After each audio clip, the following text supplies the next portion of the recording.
In the news, constitutional amendment, FCT Minister urges submissions to be guided by principles of national unity. Police explains how Blessing Olajide was killed in Ilorin. And insecurity, Buhari's comment on presidential from the CNG. Spanish embassy reopened in Libya. And huge explosions hit ammunition factory in Serbia. Details coming up shortly.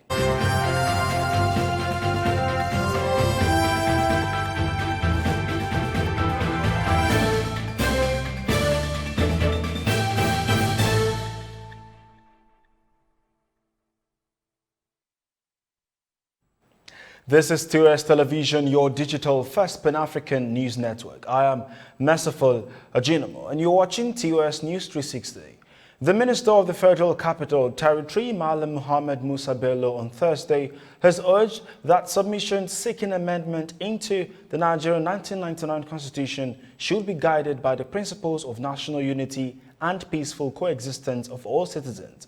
According to a press release signed by his Chief Press Secretary, Anthony Ogunleye, the minister said this in his goodwill message to the national public hearing by the Senate Committee on the Review of the 1999 Constitution in Abuja.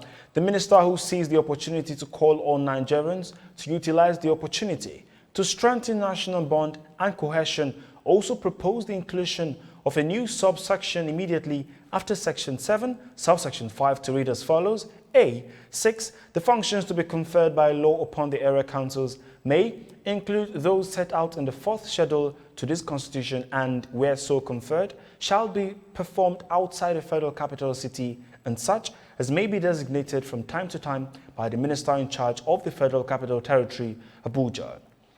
Kwara State Police Command has explained how Blessing Olajide, a 300-level student of the University of Ilorin, was killed in Ilorin. The spokesperson of the police, Ajayi Okansami, said Miss Olajide, who they believe was first raped and was killed at a residence at Tanke area of Ilorin. The deceased, who was living with her elder sister, was a student of Agricultural Science Department of the school. As the office of the Vice President of the Federal Republic of Nigeria, Professor Yemi Osinbajo, the Embassy of the State of Israel in Nigeria, SkillG Nigeria Limited, and other partners wrap up the Innovation Fellowship for Aspiring Inventors and Researchers 2020/21, the Charge d'Affaires of the Embassy of Israel in Nigeria, Yotam Kreman, in his opening remarks said, Israel will continue to support Nigerian youth in transforming their ideas to inventions that can drive industrialization not just in the country, but Africa as a whole. TOS News correspondent Rose Audu has the details. Delivering his keynote address, Nigeria's Vice President Yemi Osinbajo, who was represented by the Minister of Science and Technology, Ogbonnaya Onu, commended the efforts of the Embassy of Israel in Nigeria, SkillG Nigeria Limited, and other partners in deepening the diplomatic relations between Nigeria and Israel. If China, with a population of about 1.4 billion people, can give employment to her citizens, we should do it, and Nigeria will. And this is the beginning.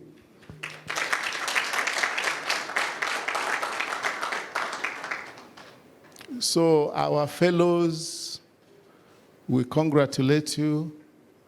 We assure you of the support of government.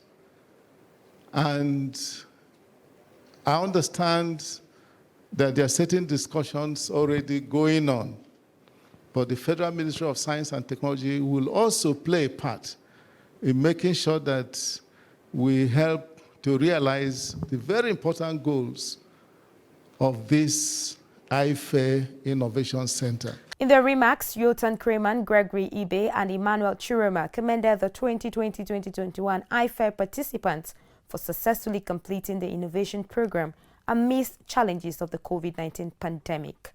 The goal of this initiative is to identify potentials as well as gaps between the prospects and successes, and subsequently bridge over those gaps. After a 9-month program by Israel and Nigeria, the IFE initiative has produced 34 startups which have reached the prototype development stage to address market needs in the fields of food security, food technology, medical simulators, green renewable energy, and social responsibility. Nigeria is now fully capable. That's what we have exhibited in this center to show that whatever knowledge you have, an idea you have, come to this center as a private led by SQG and the Gregory University in Abuja as a center and a hub, so that we can transmit your idea to a product or service, so that you can, on your own, as a startup owner, as an entrepreneur, you can go and start a good life for yourself. No more scratching of heads, thinking of what to do with that brilliant idea. To the successful participants, inventors, mentors, experts, as well as prospective investors seeking to commercialize some of the products of this wonderful project, once again, I congratulate you. Some of the participants of the IFAIR 2020-2021 seized the occasion to call on the federal government and organized private sectors to support them in funding their products. All these things that you see, without finance, they can die off any time. You know, it is the right opportunity for government to come in and support people like us that can actually develop our innovations. This is the way to go. This is what will promote the economy of the country. The Innovation Fellowship for Aspiring Inventors and Researchers is an initiative of the Israeli Embassy in Nigeria, the Office of the Vice President of Nigeria, SQG Nigeria Limited, Gregory University Uturu, Tanir Corporation and Denovo Israel Limited to raise a generation of innovators, inventors and researchers in Nigeria. Rose Audu, reporting for TOS Television.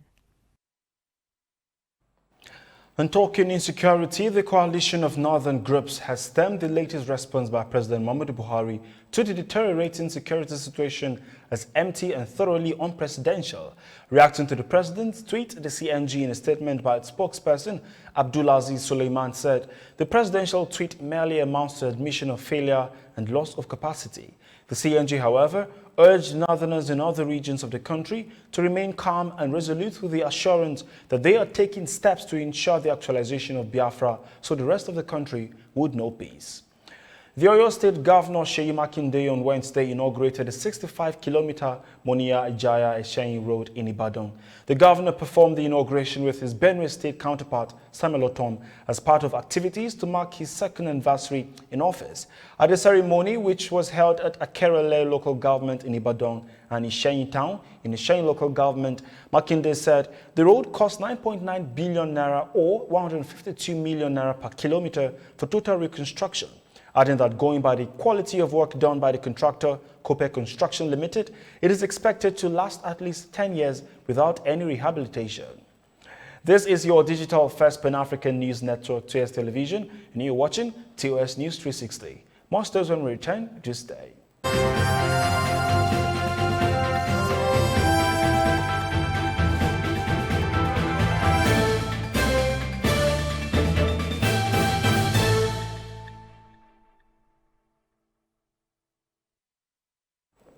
Many thanks for staying tuned.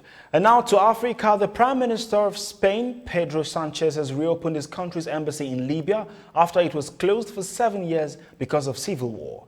Prime Minister Sanchez met Libya's Prime Minister Hamid Deiba in Tripoli, where they held a news conference after inter-delegation meetings. Sanchez said Spain is in support of stabilization and reconciliation efforts in Libya. He also disclosed that his country has started consular services to issue Schengen visas to Libyans, as it will help strengthen relations between the two countries. Deiba also welcomed the reopening of the embassy and the effort to take relations to the highest level after many years.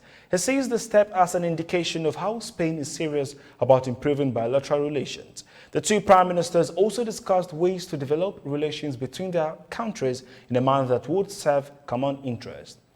And now to France, where they have suspended its joint military operations with Mali forces on Thursday over the second coup that saw to the resignation of interim President Baoundou and Prime Minister Mokhtar Ouani last week.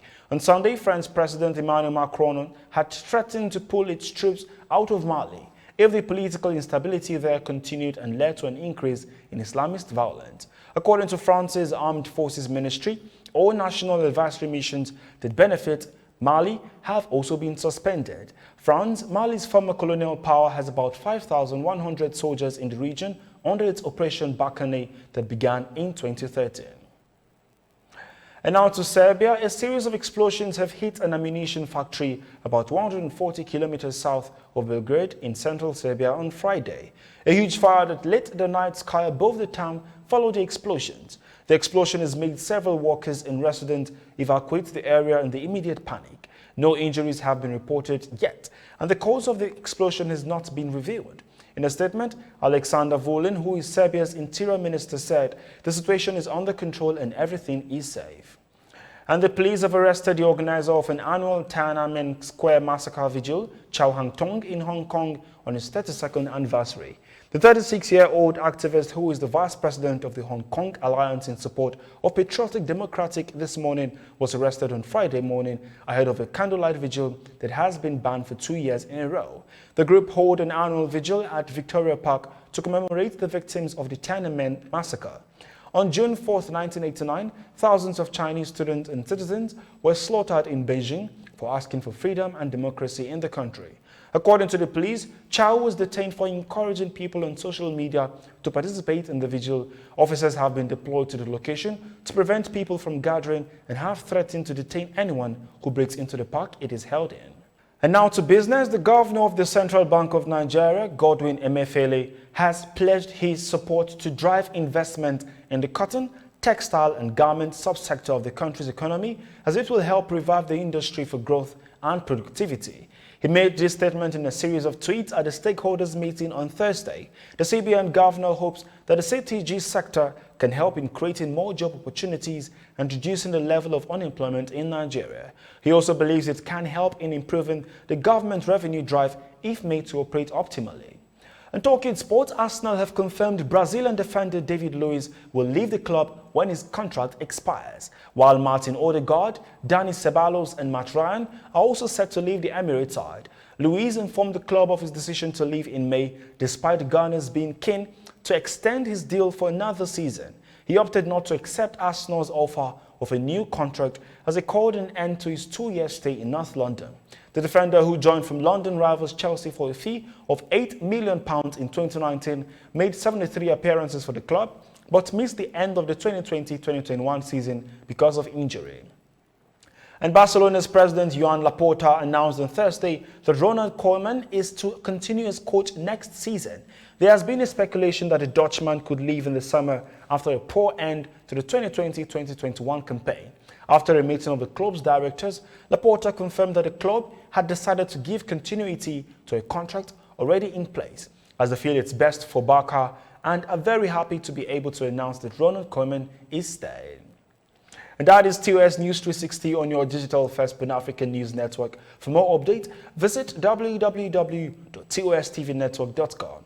Follow and like our social media handles on Facebook, Twitter and Instagram. And remember to subscribe on YouTube. Stay with us and enjoy more programs on TOS Television Network. I am Merciful Ajinamo. Many thanks for watching. We